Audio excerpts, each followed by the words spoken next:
Bismillahirrahmanirrahim. Nurani Qaida, lesson number 3. These are called Hurufi Muqatta'at.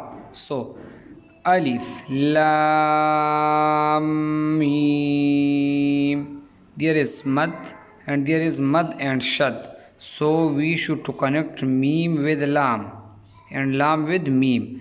Alif, Lam, Mim.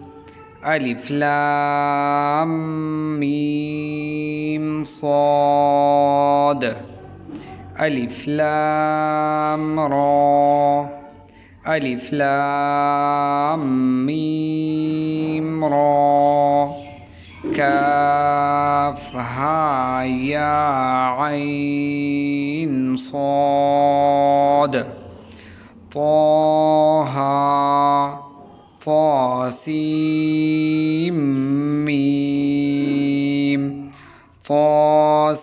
Alif, Lam, Mim. Ra. Alif, Lam, Mim. Ra. Kaf, Ha, Ya, Ain, Sad. طاسيم ميم طاسين ياسين صاد حميم